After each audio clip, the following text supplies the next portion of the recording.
Good morning, everybody. Welcome to TLDChat. Today is Tuesday. My name is Brent Schlenker. I'm here, your host, every morning, Monday through Friday, 8 a.m. to 8 a.m. Pacific time, 11 a.m. Eastern time, and 4 p.m. UK time. Is UK representing this morning? I don't know. I didn't see Marco jump in yet, but it could be a little early. We'll give you guys a few minutes to jump in to the chat as well. Good to see everybody here today. Speaking of the chat, great to see all of the fantastic familiar faces hanging out with us today. We have a fantastic show for you today. This is one of the shows I've been waiting for the whole entire time we've created this thing. No pressure. Yeah, no pressure at all, right? I don't mean to get all of the hopes up too high. You know, who knows? We could crash and burn. Everything we've done around here has been a total experiment from the beginning, so you never know. But the key purpose of TLDC in general, whether it's the community, the chat, the conference, any of the other C words that we use and form something around, is to help everyone be better at what they do in training, learning, and development. And let me just be clear that you do not have to have the title as a training developer or learning and development leader or anything like that. Most of the folks hanging out with us do, but you don't have to. So many people are doing the work of training and learning and development within organizations or consulting, or within the work they're doing. They have to train somebody or tell somebody about what it is that they're doing, or teach them about their product, or get people together and share knowledge. Everybody is doing some form of it, whether they know they are or not. And so we're here to help everybody that looks at it as a profession or as just sort of an extra part of their job, be better at it and to do it better. And all of us at one point or another either have, are currently going through it, or will be in a situation where you feel like there is so much going on, so much change, so many different things happening within your organization that it can seem a little bit overwhelming to tackle all of the aspects of learning, of the learning culture, changing cultures, change management, leadership, just communication, marketing the new solutions, educating the teams, educating customers, dealing with implementation, all of that kind of stuff. There is a lot that goes along with it, and that's what we're here to talk about today. So that is why we are super excited to have our guest here today. And so I guess we might as well just jump right into it and just welcome our good friend Tom Adams. Good to see you, Tom. Good morning, Brent. How are you? Fantastic. Cool. I was so excited when we got your email and you said, yeah, I'm totally game to do this with you guys. So yeah, I think I have some material for you. Yeah, you got a few paragraphs of it, right? There's some good stuff for us to work with. And I'll tell everybody right out the chute that there is so much that I think we can help Tom with. And I think everybody can learn from his experience as well. So, don't feel like it's just, you being here and having to help Tom. It's, this is a time for everybody to hash through some of these conversations, whether you're going through this right now, whether you can share an experience where you went through something similar in the past, or you will more than likely be going through it in the near future or at some point in your career if you stay in this field. And so I think today will be an exceptionally valuable conversation. But of course, without a little icebreaker this morning while we're waiting for people to jump in, and they may think we're crazy, but man, there was an eclipse yesterday, and holy smokes, everybody just kind of went out of control and went crazy and enjoyed seeing a shadow. What was your experience like, Tom? Yeah, really fortunate to live here in the Atlanta area. We were only just a little bit south or west of the totality line. So I drove about 80 miles north of here and got within about 2 or 3 miles of the center line of the shadow. And it was an easy trip up, surprisingly enough, but just because I left early enough.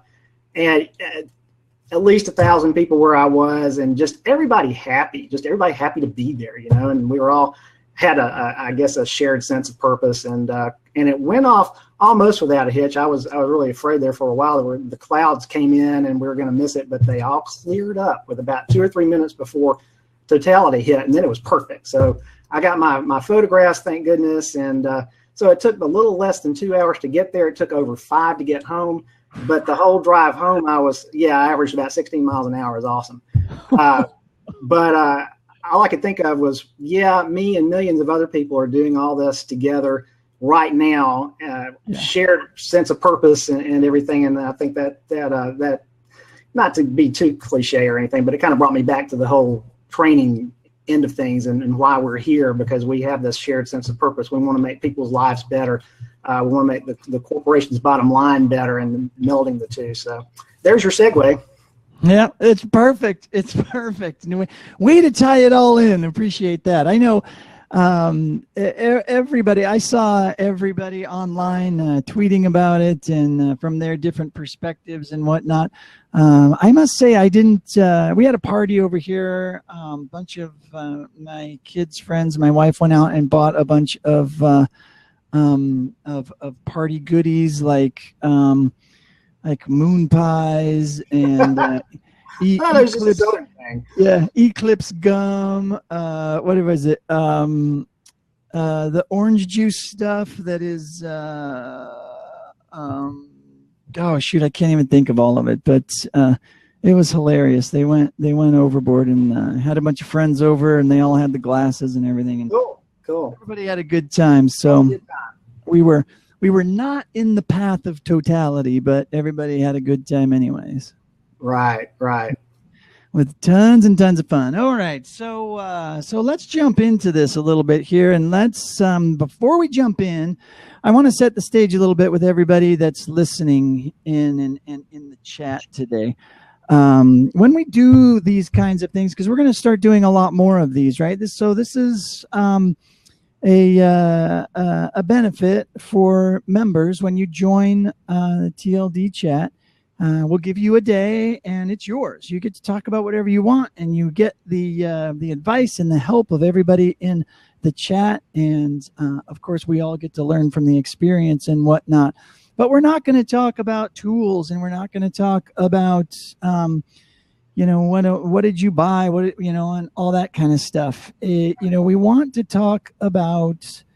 Because I just don't want this to turn into you should have bought this or you should have bought that or we use this or we use that, right? Those conversations have been had over and over and over again, and we can take those kind of questions offline too. If we want to jump into the Facebook group, you can talk about your favorite tools there. You can talk about your favorite LMS, your favorite non-LMS, your favorite learning experience platform. Let's take all those conversations there. A better use of our time today as a community is to talk about the people stuff and the real hard part of the work that we do.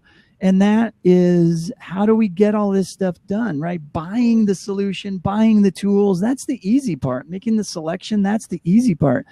Everything that comes after that is the really hard work. And that's the stuff that we want to talk about today. So if you guys all don't mind, in the chat, let's try not to go down any sort of rat holes with, hardware, software, whatever. Let's not start any sort of religious battles and, around, which one is better than which, Apple versus PC, whatever. Let's avoid those. Yes, at all costs. Yeah. Let's avoid those similar conversations, and then let's just talk about. If it's an important piece of the conversation that we kind of have to know, then maybe. But I think we can have a fantastic learning experience here today talking about this without going down that path, because there is so much that we do beyond the tools and the things that we do. So let's start there. So Tom, why don't you just give us a little, just a setup and the background, sort of the high level view of what it is that we're looking at today. Okay. Let me just give you a little bit about myself first to kind of put things into perspective. I've been in the L&D. Yeah, I've been in the L&D arena now for, like forever. since the early 90s. And if anybody that on here knows me, knows that I'm an old authorware guy. I am sorry. It's just, I am going to go down this rabbit hole, just the one best authoring tool ever, and I miss it every day. Now we're past it and we can move on. Okay, good. Yeah. So I'm really a e-learning developer first and foremost, but I've got so many hats, and I think my experience is probably, this wide and about that deep on any given subject. But in any case, I've worked around corporate e-learning for quite a while now. And so this, where I am now, and that's part of this chat too, and Brett and I've discussed this, is that I don't want to name names, although anybody that knows me knows where I'm working today. You can go out on my LinkedIn and see where I am. But I'm not going to mention names. I'm not going to mention vendor names. I want to keep it generic. Now, I may slip, and you can go, aha, you slipped, and that's fine. But so I just want to kind of keep it to the problem level, and not the tool, not the vendor, none of that stuff. Cool? Yep. All right, cool.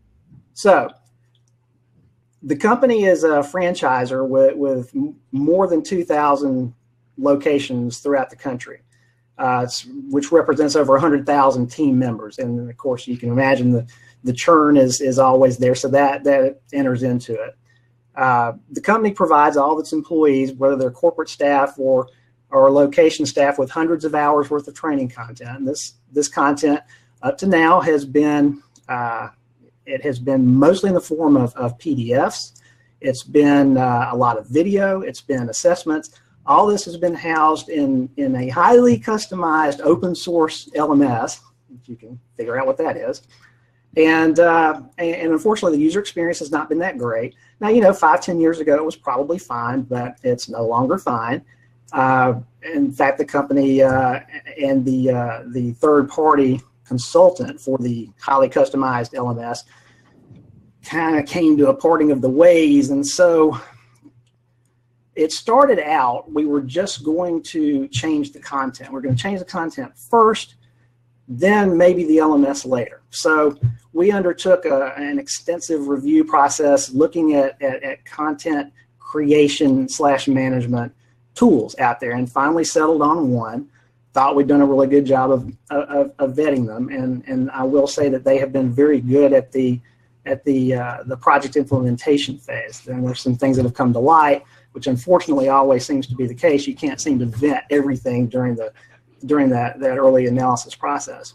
So we're changing, if you can get the picture, we're changing from static PDFs and videos and assessments, all these that are separate mouse clicks or separate taps on a tablet. That's the other part of this, is that we're making it mobile centered, not just mobile enabled, but mobile centered, right? So that's a whole different paradigm there. It's a whole, the user experience, or UX, is completely different. So there's another variable for you. So we were going to change the content, take our time, because that's what the company does. It's very good at taking time, which is great in some aspects, and others it just kind of prolongs the agony. But in this case, we started down the road of implementing the new tool, of getting our writing staff, which, by the way, they're the most incredible people I've ever worked with. The knowledge of the product line is just astounding. It's encyclopedic knowledge. It's just all up here. And they are devoted to it, and devoted to the company, and kind of devoted to their ways of doing things, which is not their fault. For years and years, they've been creating Word documents that we would then summarily ship off to a third party, which would go through an InDesign process to get it into PDFs, which is horribly expensive. And on the plus side of all this, that's going to be a great cost savings, is eliminating that third party and that whole process. So not only will we be saving money, we'll be saving time. The new content development tool, it's HTML5, push a button, it's published out immediately, versus up to 6 weeks or more that it would take in the old process. That part's all great. That's not an issue. So long about January, I guess, for lots and lots of reasons, the company decided, you know what? let's go ahead and look at replacing the LMS too while we're at it. Now, you've got these two huge projects. Either one is going to take lots and lots of resources. It costs, you know, what was the line from Animal House? Millions of dollars, millions of lives, or something like that. Anyway, so I was really not a part of the team searching for the LMS. I was kind of on the periphery, but I knew what was going on. I provided some input, but a very, very extensive review process. So whittled down the however many number of LMS vendors there are, what, 750 or something like that? I know, crazy. Down, yeah, exactly. Down to top 5, brought 3 in, had the presentations, and finally settled on 1. Pardon me a mistake. So great, we've settled on an LMS. I think it's going to be very cool. So here's the second part of all this equation. Okay, so here we go. So yeah, so let's recap. So you went through, you got yourself a new LMS. You've made it through all the selection process. You have a technical writing team, I'll call them, that has been building and putting together these PDFs for a long time now, and they're set in their ways. They have processes in place. They are good, very good with what they do, and good people. But change is hard. Yep, change is hard. All right, cool. So next, part 2. Thank you, Brent, for allowing me to catch my breath there. That's excellent. Brent's a great host, by the way. So that's the change that our people, well, that's much of the change that our people on the inside in corporate are facing. But now with the LMS, I mean, so now we have to look at the end users, right? Hey, wow, imagine that, considering the end users.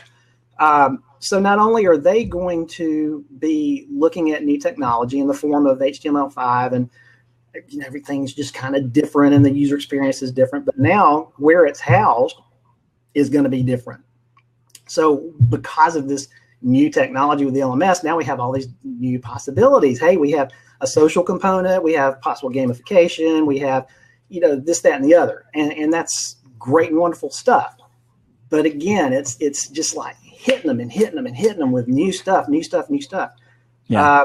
And it looks like we're going to try to deploy all this first quarter of next year. I was just going to say, so I think a critical part of this conversation is going to be timelines, right? So when are we trying to hit the ground running? So Q1 of next year to make all this happen. Exactly, which I think is actually getting pushed back to second quarter, but we're still sticking with first quarter for now. But in any case, it would be enough just to do the content creation management part of it or the LMS part of it, but we got both going on at the same time. So yeah, that's hitting everybody everywhere.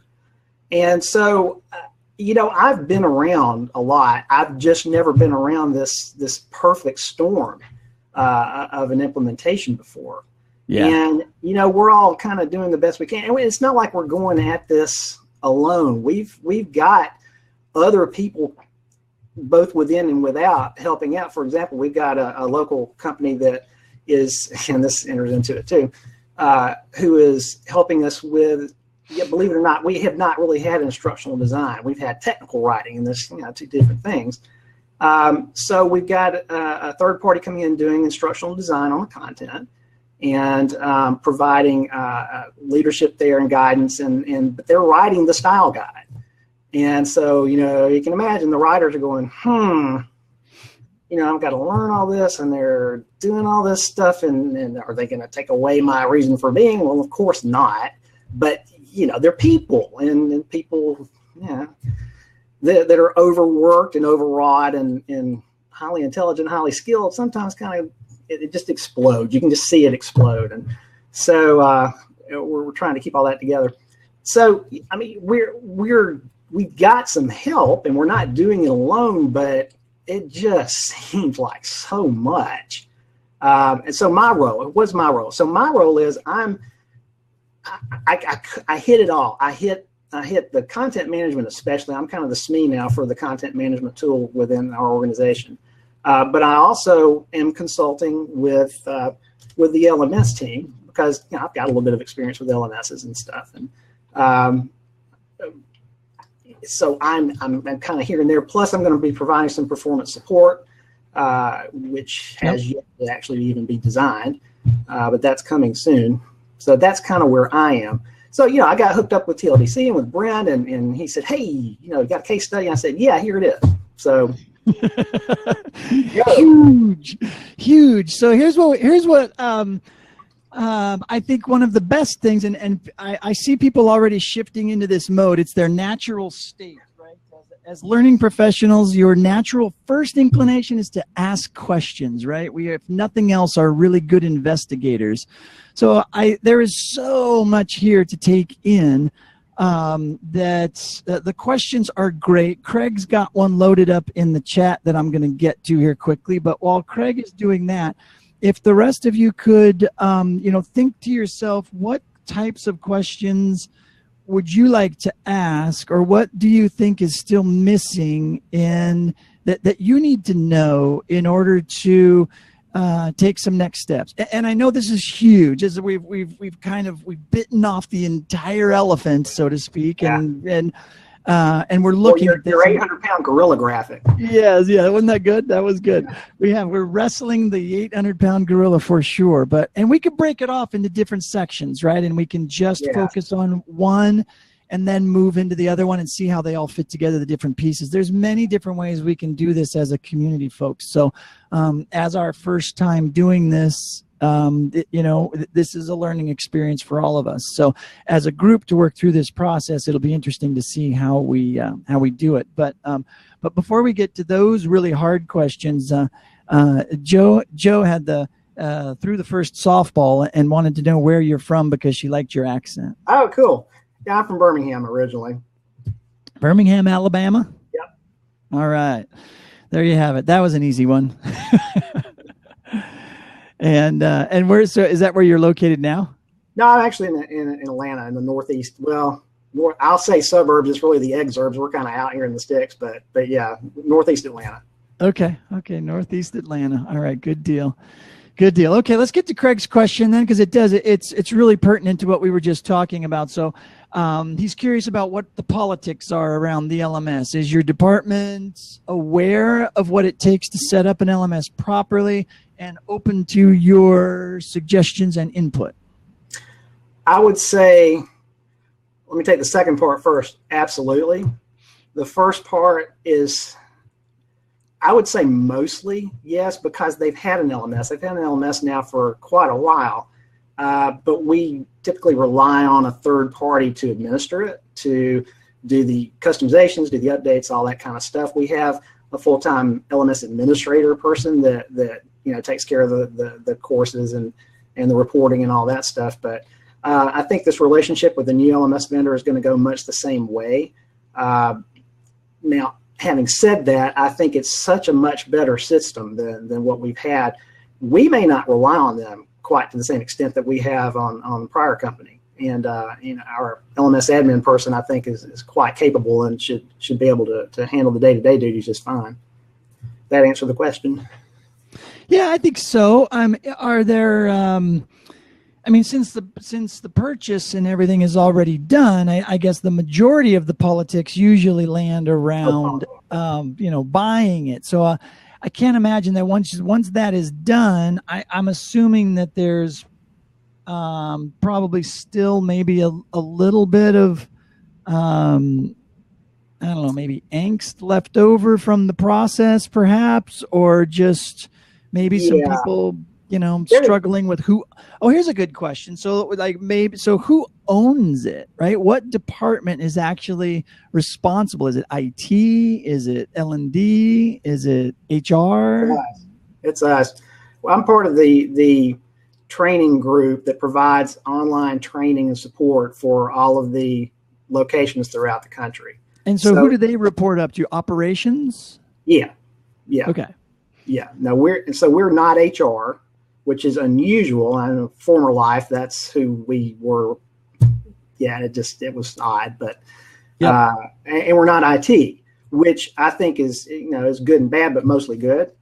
And but of course we get input from IT, obviously a lot of IT input. Oh, right. Well, this is an interesting thing about franchises, and I've discovered this over time, that, you know, franchise companies do put the training department into the operations bucket most of the time. At least I haven't seen it done unless it's a huge franchise.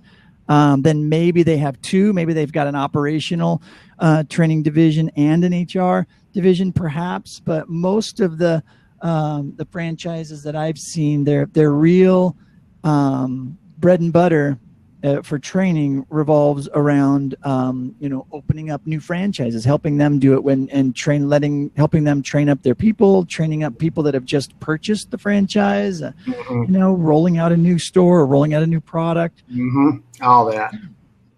Yeah, all of that kind of stuff. And so that's an operational thing, right? So an understanding, you know, how those things happen and embedding that into the operations team seems to be a logical place to put it. For those of you that maybe have not been engaged with how that type of business runs, that's typically where the training lies. So you know, in terms of the politics, there's really not that much politics at our level. The politics is all, you know, 2 or 3 levels up from us.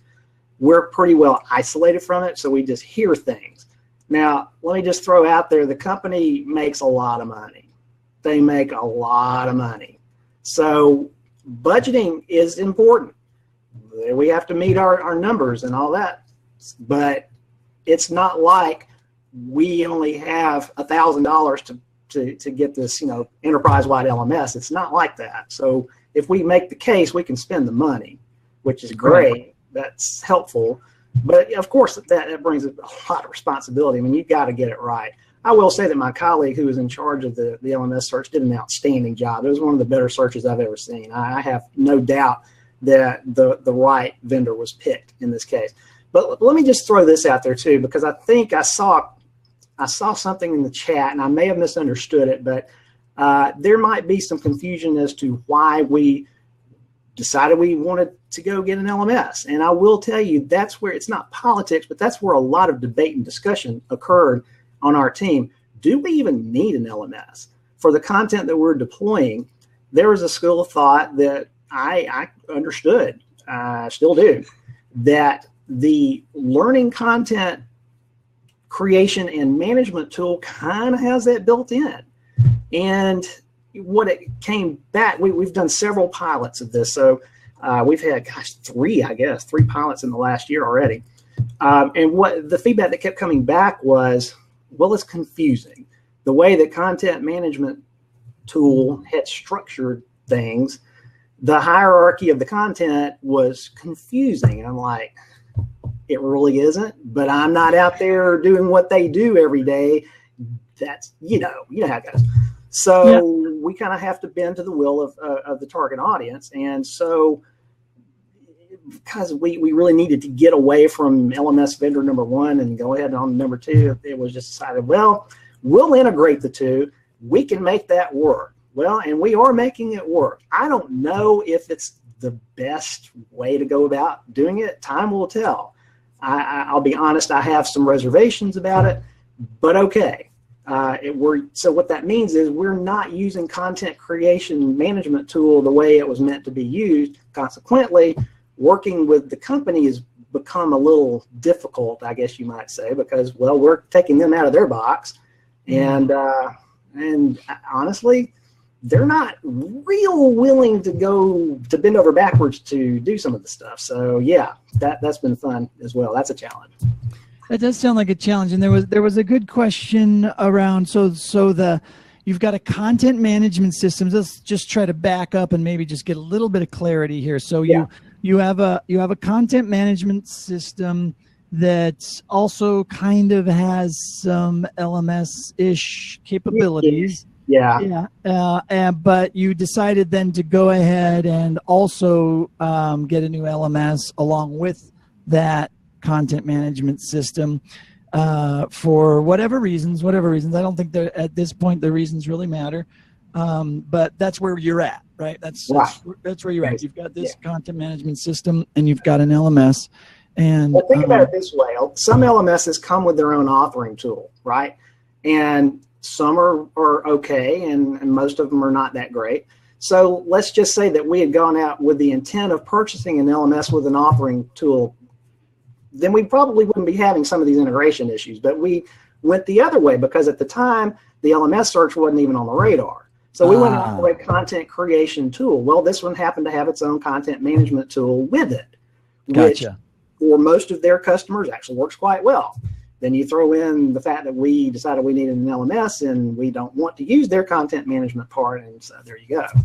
Yeah, so I mean, this is an interesting, and fantastic case study, because I want everybody to listen to this and to realize and to understand that there are these reasons why certain purchases get done. I hear often a lot of complaining of why did they do this and why would they have two of those systems? It doesn't make any sense.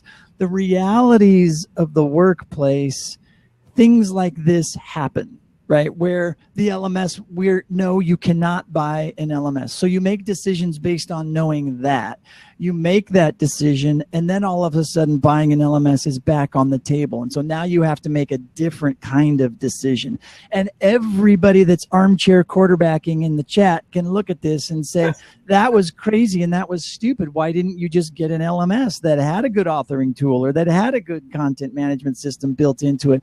But it's not what happened in the business. The reality of the business and the decision-making process involves human beings, and it's complicated, and business is complicated, and there's a million moving parts, and things like this happen. So we roll with them and we make the best decisions we can, and we keep stepping forward. I think if we are constantly trying to resolve all of these old conversations and discussions and try to get them to be perfect, we never move forward and we never get things done, right? And so that's why I'm trying to sort of reframe it and say, listen, everybody, this is where we're at with this particular use case, and what Tom is dealing with, this is where he's at. We can bang on each other all day long and say, why did we do this and why did we do that, and should have done this and should have done that. Well, if it was me, I would have done this. We could do that all day long. And I, quite frankly, as a community, if you want to, everybody, that I'm fine going down that rat hole. But I think there's other parts of this conversation that could be really, really, really valuable to us as well. So, so as I think about this, that's where we're at, right? This is what he's got, and this is, and now he's got some challenges, right? Because of these things, there's some challenges we need to overcome. So, so I'm thinking we should kind of move in that direction and start addressing some of that a little bit here. So, okay. And somebody mentioned, I think in the chat, about the employees and what their workflow is and all that. That's another key piece of all this, is that we're going to a more mobile centered deployment. So, you've got a whole new user experience. You got tablets out in the locations, in the franchise locations. They could be iPads, they could be Android, they could be Kindle Fire. It'll actually work under Kindle Fire as well. But you got smartphones, you got iPhones and Samsungs and whatnot, and plus you've got the whole laptop thing as well. So all that, there's lots and lots of things in the mix there. But the point is, at each individual location, each one is run by its own store operator, right? Who may or may not have a training director. And so they get their people together, and it can be different from place to place. That's something else about all this, is that because of the operator or franchisee agreement, we can't tell them what to do, what to train and all that. We can only strongly recommend. So, that said, about 95% of them actually do what we say and recommend. So that's actually worked out okay. But, we're still subject to certain constraints. So that's why it's much more decentralized there. We provide the materials and they decide how to deploy them. And that's an interesting point that I don't think we've touched on enough. So I hope everybody heard that. I know there's some great conversations going on in the chat, but I thought this was a really interesting sort of twist to the normal case study, right? So the point is, you have a training department, and that's part of operations, that's responsible for providing training materials, but they do not have the power and authority contractually with the franchisees to say these are required, or this is how you should do it, or this is the order. All they can do is strongly recommend. If an owner operators of a franchise says, you know what, we're going to create all our own material, thank you very much, but we're good, then that's what they get to do, right? I mean, for all intents and purposes. Pretty much, yeah. Yeah. As I look at just that problem alone, and now, quite frankly, I'm guessing that I can't imagine that any of them opt out of the free content that you give them. You know, there are some, and in fact, in your areas in particular, it's really funny. Some of them have gotten together and decided, yeah, we're going to kind of do our own thing. Oh, yeah, but it's not very many of them at all. And but I think the company's overarching goal is, as long as the quality standards remain at the benchmark level or above, and we're fine. And they get audited a lot. Okay. Yeah, I was just going to say, so there still has to be some sort of like production quality standards. Yeah. Each franchise is held accountable to a certain level of quality and all that kind of stuff. Now, do the business processes that define what a franchise looks like and operates, are those left up to the operators as well, or are those strictly defined? I think there's a framework, but I think most of them are left to their own devices. And the company provides more help than you can ever imagine. If somebody wants to be led down a particular path, you can do that. If they want to kind of go off and do their own thing, that's allowed too. But again, the whole baseline is, you got to meet your revenue targets. You've got to meet your safety and quality targets, all that stuff. And that's not even up for debate. Yeah. So having that, so since you have an extra level of need for your content to be engaging and good. Correct. And something that they want to have and consume. That's exactly right. Which is, again, why we have the third party coming in doing instructional design. I will say that we've termed it uplifting the content. Their uplifts are superb, in my opinion, and I think it's really going to improve, all the metrics, the retention and the scores and whatnot. Hopefully it'll make them want to get in, and I think with all the other possibilities with the social part of it and possibly gamification or whatever form that takes, will help out a lot too. We're in great hopes anyway. Yeah. So so worried about, I missed my 30-minute break, and we'll keep going because there's a lot to talk about here. But I just want to make sure, and maybe now's a good time to just jump into it.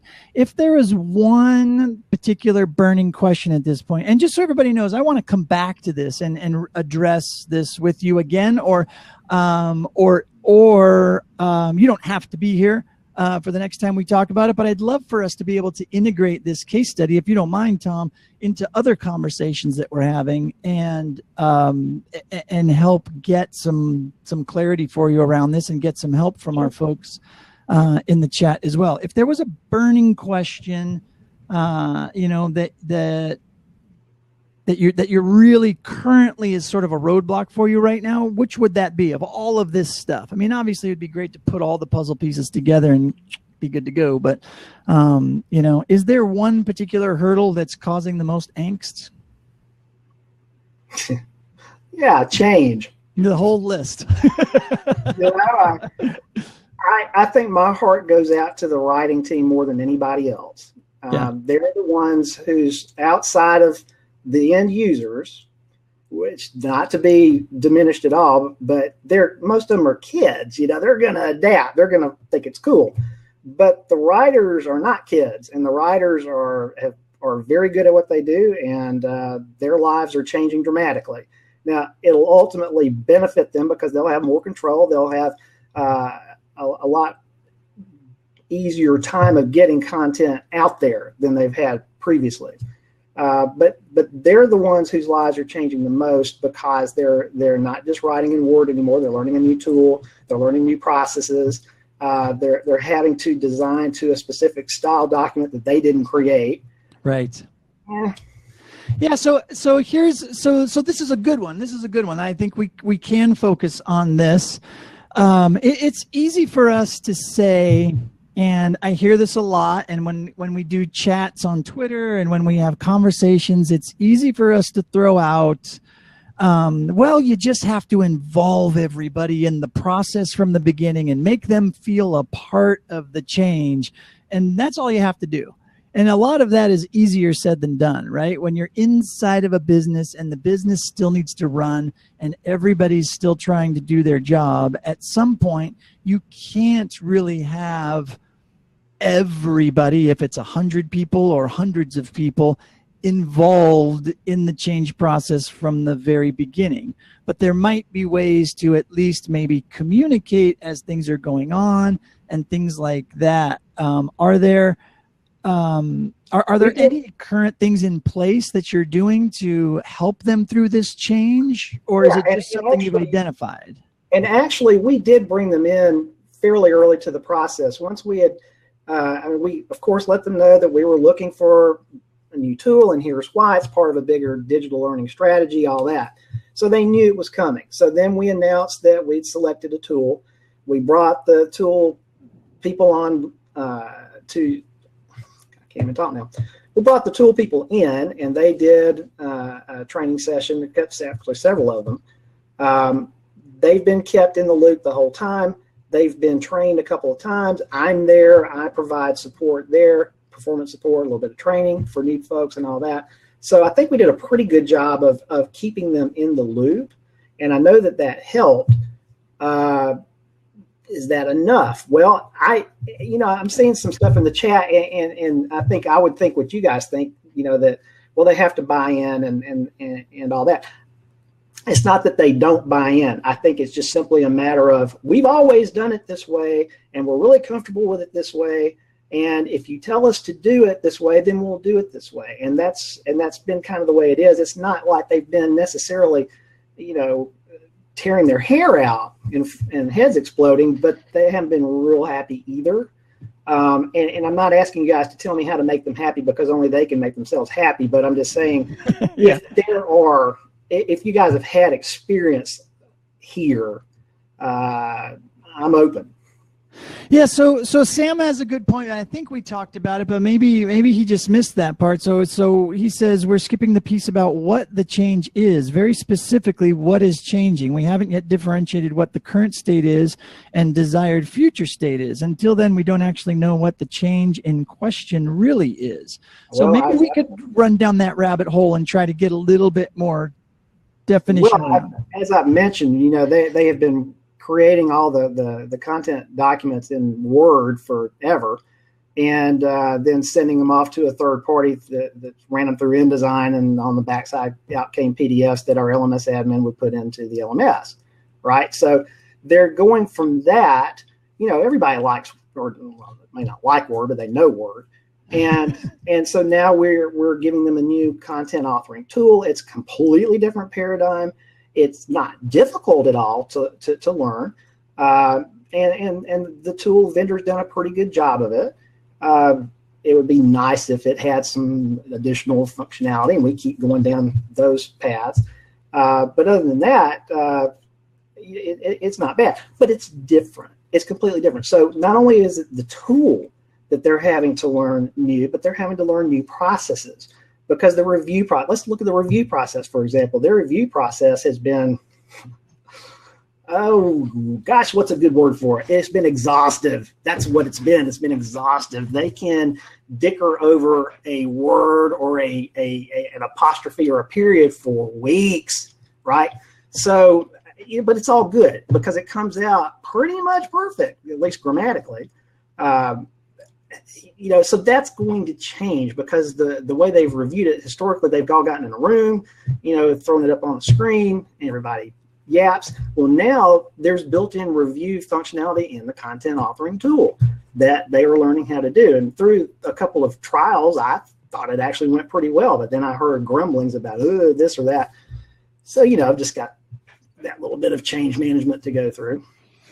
Yeah. So, and it's not something that I think a lot of times too, that there is, whenever change is happening like that, the change happens and people still grumble about it. And I think at the end of the day, there's really no way you can 100% take a large group of people and get them all to the point of non-grumbling. Well, yeah. I think that's something that we all just kind of have to accept at a certain point. Well, I keep thinking back to okay, so what was it before they learned how to do Word? It had to have been something. Yeah. And they managed it then. We can manage it now, and we'll probably have to manage another change here in however many years as tools change. My heart goes out to them because they're the hardest working people I've ever seen. I know they routinely work 16-hour days, 90-hour weeks, all the time. And to be honest, they're not spring chickens anymore either. So you've got that. I am concerned about burnout. I'm concerned about them just exhausting themselves, and really nothing is worth that. But I would just like to be able to help to manage that transition. Well, I would like to think that it sounds to me that, to Sam's point, yes, it's not a people changing thing. It's a process change, and it's a content creation process change, and it's a tool that's changing. And at a certain point, there's got to be it's got to go faster, right? So one of the things that I would assume that this new process might speed up is that review process. Mm-hmm. Right? Absolutely. So that it's going to help that out a little bit better, and maybe the publishing process, right? From when they've created it to and I'm assuming them, so they're not going to have to send it out to third party anymore. Oh no! Click a button and boom, it's there. Yeah, right. So that's the part that should make them happy, right? Instead of 16-hour days, maybe now maybe it's not going to be so difficult to do just one document. Now each one of the people can do 5 or 6 documents and manage them over time. Sure. In less time than they're currently doing it. And sure. that's my assumption, and I'm assuming that that's kind of how the idea was sold. Yeah, absolutely. So now it's just a matter of making that, following through on that pitch to those writers, right? And helping them to see that, in fact, that is the case, and this tool is actually going to help them. Yeah, and too, it's really been interesting to me too. Anybody that's ever done software training or instruction, there's people that are just not techie at all, and it's not like it requires you to be techie, this particular tool that we're using. And in fact, the one that I had been tasked with vetting was so techie. It was completely powerful. It was almost like the entire Adobe suite in one tool. And I thought, there's no way. I mean, first off, it's way past the 80-20 rule, but also it just wasn't going to happen. So honestly, I don't, they're just these people, that sounds awful. These people that just are not going to grab techie stuff, or going to make it out to be more difficult than it really is. And I'm seeing a lot of that. And so you devise solutions to the problem of the day, and then they come up with another problem of the day, and it's just this never ending thing. And I'm not sure that that's a real constructive use of anybody's time.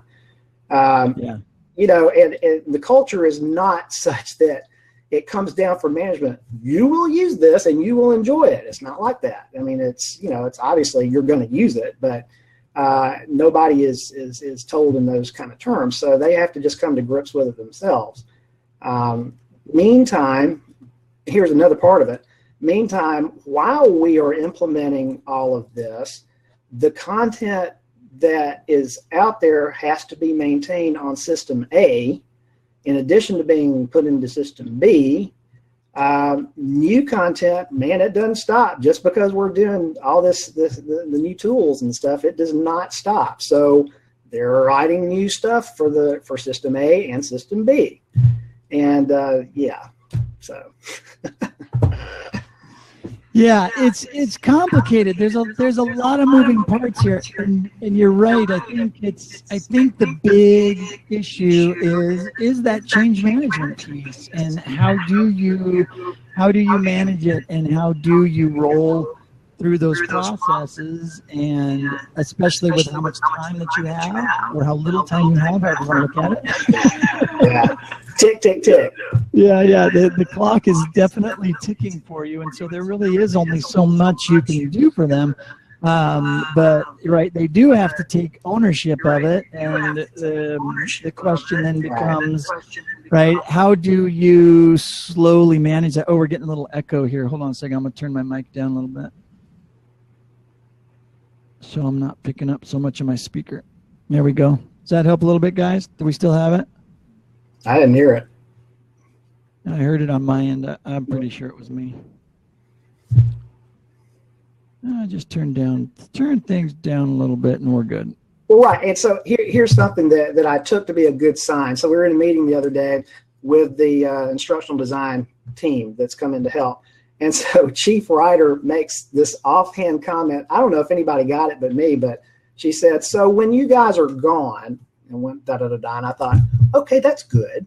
So you're already thinking past this time when these temporary people who are doing these tools to help you are gone and you take control. So hopefully that's a sign, and I'm just not making something out of nothing. Yeah, no, I think it's important that they have that mindset, right? What's going to happen, and what does that process look like? And to Sam's point, I don't know how much of the communication has happened so far, but being able to visually draw the current state versus how you're imagining the future state, and then showing and telling everybody that what that clear path is that you're going to help walk them through to get them to that state, I think is one. It's one of those real high level things, to easier said than done sort of things, but as a tool to help manage the conversation and manage anxiety, and to manage where, as a gauge, maybe as even, you might even call it a dashboard, if you will. But if you have, something like that, that's a picture that you can constantly refer back to for folks, that might be helpful. Right. I've gone through that process a few times in trying to implement new training styles, or new training teams, or new training content approaches, where that, because a lot of people are so, because you were saying, these folks have been around a long time, they're great at what they do. Mm-hmm. They may not even, they've been doing it for so long, it's just automatic. They may not even really know what that picture looks like. And if you drew the current state as you see it, right, with data, and maybe say, it takes you this long to do these types of projects, and you have to engage this many extra people, and you have to do this over time. And I know it's frustrating for you because you've got to wait, and there's this cycle time for a project is X number of days, and it's not easy. And then showing that future state of the expectation is it's going to look something more like this, and and we're going to have you're not going to have to include the third parties, maybe just not so heavily anymore, or we're going to reduce the cycle time, so it's going to alleviate some pain on your part as writers, and it's going to increase the amount of productivity you have. And or maybe it is something to the effect of, now you can spend your time doing more high-level media, for example. Maybe you're a writer and you do writing really well, but now the writing is going so quickly, maybe you can start adding more media to the writing, right? And thinking a little bit broader and a little bit more 21st century, if you will, more tech, even if they don't want to, right? Even if they don't really, have that skill set. Some of your folks might take that on as, wow, I've always wanted to, I've always wondered what it would be like to take one of my written PDFs and add some videos, or, do pictures instead. Interactive is really the thing. And, it's good to hear you say this, Brent, because we've done that, what you're saying. Now, maybe not in terms of program, right? So it's probably been coming out more in dribbles, maybe even reactionary a little bit. But yeah, so I get what you're saying, and I think you're absolutely right. And I think if we would just put it a little bit more together, because it does feel sometimes like, everybody's flitting off doing their own thing, and there's not this cohesion of message. Is there one person that's in charge at the highest level that's in charge of the whole entire project? There is now. I wouldn't say that she's necessarily in charge of the project, but she's like the program manager, but she only came on about 3 weeks ago. So, okay. Yeah. So I think that's, at least that's the way I'm understanding her role. If so, I think that, she and I need to sit down and have a chat, and maybe I will show her this chat. Yeah. So this has been fantastic, Tom. Thank you so much. And I know we're kind of all over the board and kind of vague about a lot of different things. Guys, I knew it was going to be like that, and I tend to ramble anyway. If I just had the one thing, it probably would have been okay, but I've probably thrown out 10 different things. So my apologies there for not keeping it more cohesive, but Brent has done a really good job, as usual, of trying to tie it all together. So thanks for the time and opportunity, Brent. I appreciate it. Oh, yeah. It's my pleasure. And like I said, I still want to come back and kind of see where you're at, maybe. And maybe you can just kind of give us an update every now and then, just pop in and just say, hey, this is kind of where we're at. This is how we're doing. And I think it would be interesting for people to listen to that. And let's take this conversation into the Facebook group, and we can get into some more details. And because I've seen some fantastic conversations and comments go by in the chat, but they looked really long and looked like they probably could use a little bit more conversation around them. But there's so many. It's hard to get to them all, and I think the Facebook group would be a great place to connect with everybody and to continue those conversations. So absolutely, so fantastic. I've loved this. This is great. It's a lot to consume. Yeah, it is. And even harder to have as a conversation in a live stream with a chat going. But I think we did manage it pretty well. And if at the very least we got to the point where everybody at least now has an understanding of what you're doing, and now we have a group of folks who can think through this stuff and help us. It can be a community of practice. Exactly, right? Go figure, right? Isn't that what we're supposed to be all about? Yeah, so right. Again, thank you so much, Tom. It really thanks everybody. I really appreciate it. Yeah, it's fantastic. I'm gonna let you jump into the chat, but I'm gonna close your video now, and I'll just wrap up a few things. All right. Thanks, Tom. All right, everybody. Thanks so much for hanging out today and going through this brand new process of Member Day. And helping somebody talk through a case study. We sure did take on a big one. There's a lot of things going on in that space that Tom and his team and the people that he works with are wrestling with and going through. But the interesting thing here is that I know he is not alone. I know that there are companies going through this. Everybody's at different stages of this, whether they did it 3 years ago, 6 years ago, and they're on the back end of just finally getting through the process, or whether they're just starting the process that that Tom's group went through 6, 8, 10 months ago. These types of things are happening all the time, and that's why I love having these conversations. It's everybody comes at it with such different perspective, and you know, everybody has a different thought on it, and being able to connect and share your experiences here with us, I really appreciate that. I hope all of you in the chat got something out of this as well. Again, let's take the conversation into the Facebook group and see if we can kind of, you know, even if the conversation goes outside a little bit of his case study, maybe we take one of the areas that he's struggling with, but that we just kind of pull it out and we just maybe have some conversation around it. I think that might be an interesting way to deal with it as well. Because then Tom can also benefit from how that struggle seen in other contexts might help him, right? There's different ways we can talk about all of this stuff. So again, I appreciate all of you guys jumping in and having this conversation today. Candace, thanks for hanging out with us today. It's been a long time since I've seen you. Thanks for jumping into TLDChat and listening in and sharing all of your fantastic knowledge as well. It has been a great day.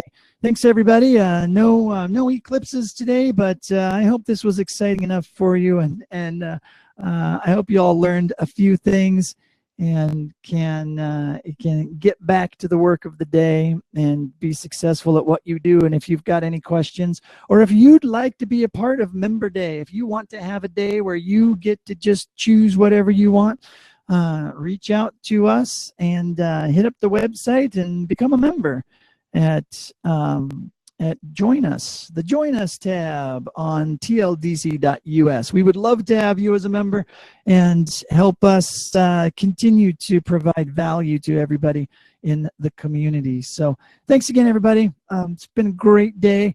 I think Mike and I are taking a flight to California tomorrow, so we might have a change up and a change of plans tomorrow in our program, but I'm not sure yet. Sam's going to be helping me out on Thursday and Friday. Thank you so much, Sam Rogers.